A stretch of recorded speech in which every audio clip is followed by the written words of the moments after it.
Hinayaan naming lumaganap ang kasinungalingan at umusbong ang katiwalian.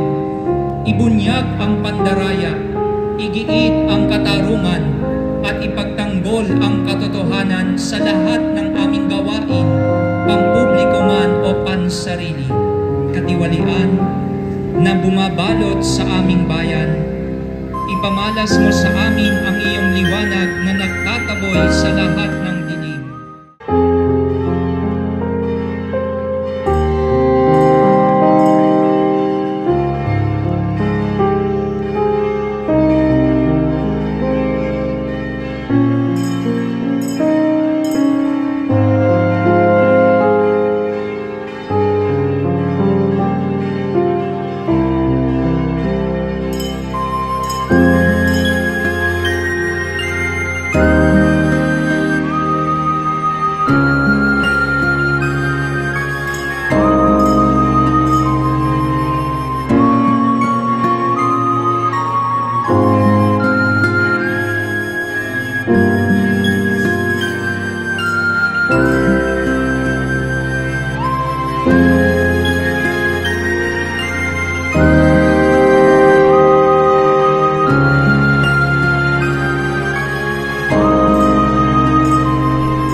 sa lahat. Ikaw ang gumabay sa iyong bayan, mulinlang at katiwalian, na bumabalot sa aming bayan. Ipamalas mo sa amin ang iyong liwanag na nagtataboy sa lahat ng dilim. Inaamin naming kami rin ay madalas lumalakad sa kadiliman, sa aming pananahimik, pagkikibit-balikat at kawalang pakialam.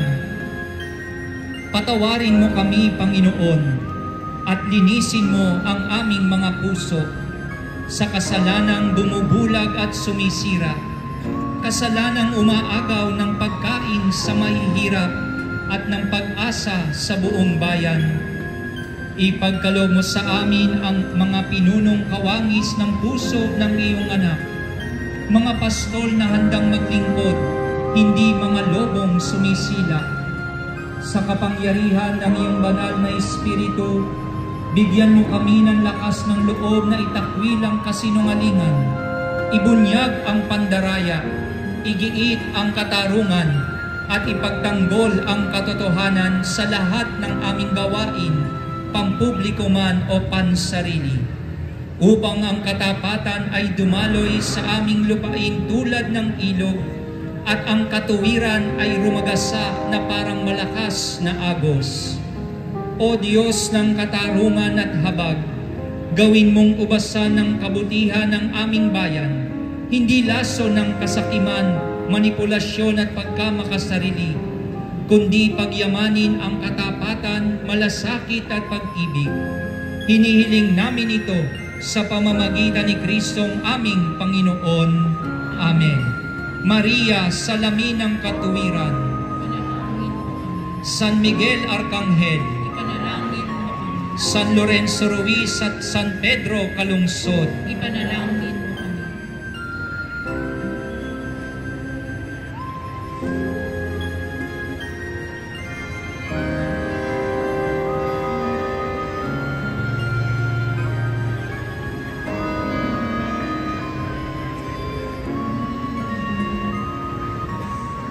Mga minamahal na kabataan ng Arkidiyocesis ng Maynila, katulad ng mga batingaw, patuloy nawa ninyong ipahayag ang inyong panaghoy ng puot at pagkagalit laban sa kasamaan ng korupsyon, upang umalingaw-ngaw ang panawagan sa pagpapakumbaba at pagbabagong buhay.